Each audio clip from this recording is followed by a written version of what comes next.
Welcome back. We're talking with Jenny Nelson and Josh Kuhna. Welcome to the show. Now, you were on last year. Yes, we were here last year. And we're talking about the same topic we did last year. And for those people that may not have seen the segment last year, your service is called? At Your Service, Animals. Okay. And what we do is we assist persons with disability and their families to train their own service dog.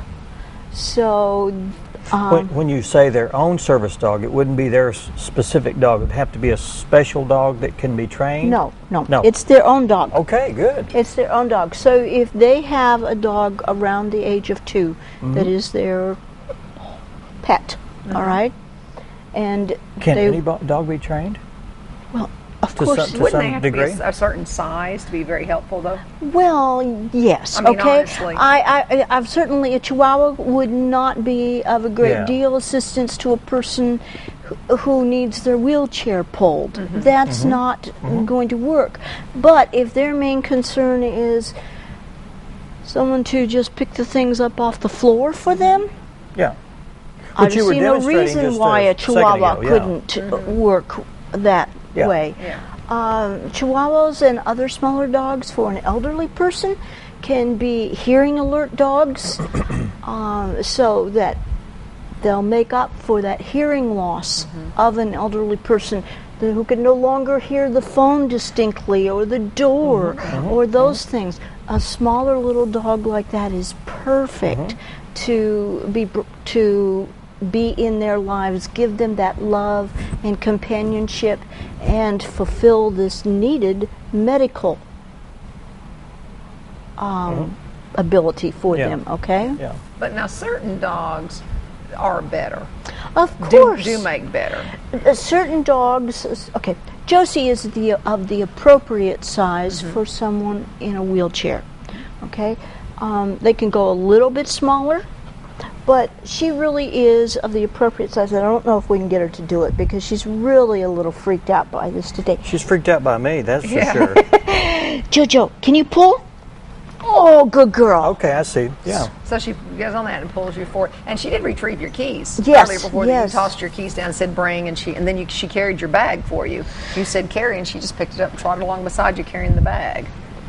So there's all kinds of things. Of course, any dog, no matter what, could be taught to take off items of clothing. Pull, Joji. Okay.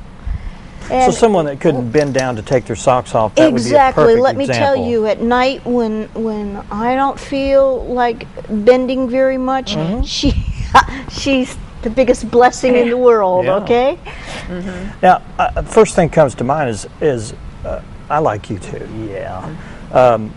How long does it take to train an animal?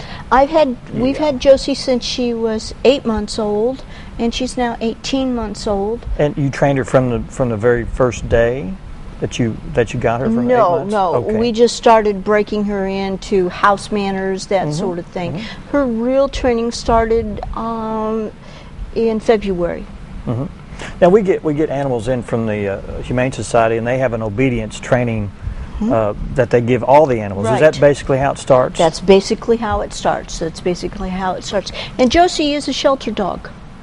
And if a disabled person doesn't have their own dog, then that is the first place that we would turn looking for a service dog for them. Do you go out and assist them in Yes. choosing one? Yes. Do you kind of know by what the We dog know- may look like, if it'll be appropriate or not? Temperament. Temperament. Yeah, Okay. temperament is the most. Josh can tell you about that. Okay. Yeah, what we look for more or less are nice, calm, stable dogs. I mean, take him for example. They can see Thor, yeah. And he's a German Shepherd And husky mix. and husky, okay. mix. Yeah, he's about 4 years old now, and that's around the right age that we start looking for a dog. From 2 to 4, they're still young enough that we can train them, but not so old that they're set in their ways.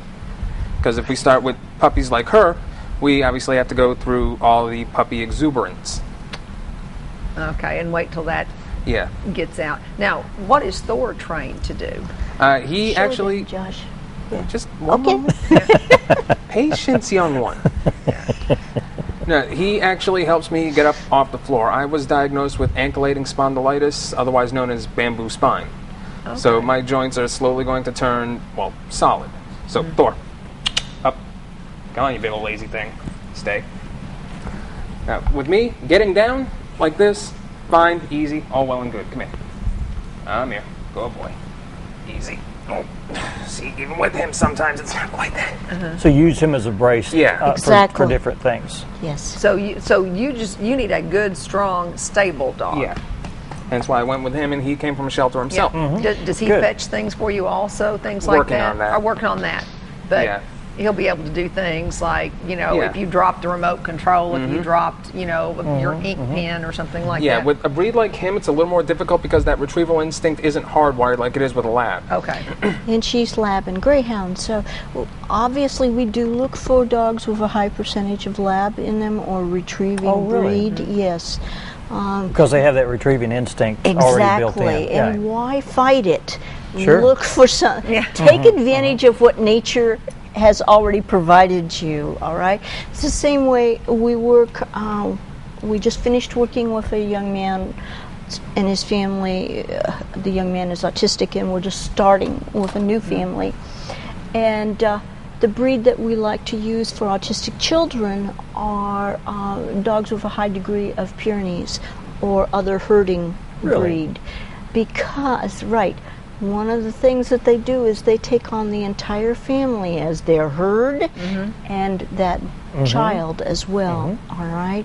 And so they also recognize the parents as being the authority, and it's a very nice mix. It's a very nice mix, and it means that we just don't have to train against things. We train into things that characteristic that Pyrenees have to take care of sheep.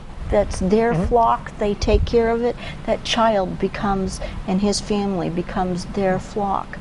In both cases now, the dogs are alerting for seizure. So the bond is coming. Interesting, yeah. And you cannot train for a seizure alert dog. You cannot train for diabetic. That only comes through the bond with the dog and the dog getting to know your different scents. And then when the dog knows what's normal with you and what's not normal with your chemistry. Then there's an alert that happens, Then we have to figure out what the dog is trying to tell us, what their alert signal is. But once we do, then we can sit there and reinforce it. Now, do you have a website or a phone number where someone could call and say, I'm starting to have a few problems and I think a service animal might help me. Can we visit a few minutes and see that kind? You say, yes, we can teach it. Because it would have never occurred to me a dog to help you get up out of the floor. I can understand the fetch and the retrieve and the run to the door or alert me if the phone rings, but something like that would have never occurred to me. Oh yeah, the things that a service dog can do for a person can keep them going for a lot longer than they ever thought. Okay? Now, is there a fee associated with your training? Yes, there is, of course, but we think it's probably customized to the individual. To the individual, to the income, to the family. So you have to actually consult with them at some point, or they would consult with you and kind of go over the needs. Exactly, okay. The dog that in question may only need a few sessions, all right? And then the dog in question is going to need 100 sessions. So we can't tell you exactly what the fee is, so we set a certain fee per session, and then we go from there. Okay. But there's guidelines. I mean, you'll when they consult with you, you'll say that you'll need this or that, and we've got to work with the dog, so it may take this amount of time, or it may take longer, whatever. So on average, it's going to take 6 months. Okay. And do you have a website? Yes, World Wide Web at yourserviceanimals.org. At yourservice.org. So, are you a part of a larger organization then, or is this just a private group? This is a private group. Okay. When I discovered that service dogs do not need to be trained by a large organization, but they can, in truth, be trained by their disabled partner.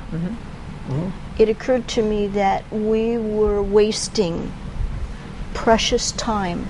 It takes the big groups about 2 years to train a dog. Why not spend that 2 years with your dog in training?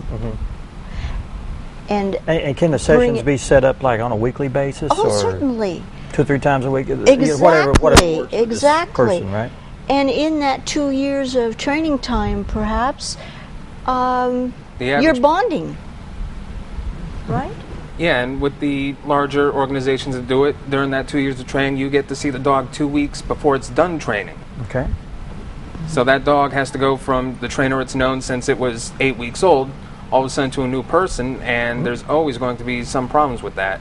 Okay. Right, that it's bonded to the trainer, not to you. Yeah. Okay. So why not spend the time while getting the dog bonded to you and training it yourself?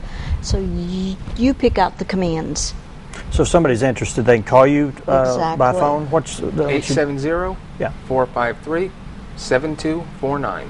Okay, and I think we had that up on the screen earlier. And this is international, or we're coming up on International Assistance Dog Week, which is to give recognition to all those wonderful dogs, police dogs, search and rescue dogs, all the working dogs out there. And we'll be in Little Rock on Monday, and the governor will be doing the little proclamation thing. So. Oh, neat, cool. Cool. Well, Jenny and Josh, thanks so much for coming by. And Josie and Thor. Yes, and thank y'all for not treating me badly as a host, and we'll have you back again. Well, thank Let you. us know We'd how like it's going. to come back. Yeah, sure, no problem. Thank y'all for being here. Thank you. Thank you. Nice to meet you. We're going to take a break. Can you shake hands? Shake my hand. One paw shake. You're a lefty, aren't you? Girl. Good girl. Daryl Downs is going to be with us now. He's going to be talking about the North Central Arkansas Coin Club and their coin collection, an event that's coming up pretty soon. Pretty soon. Stay with us. Yeah.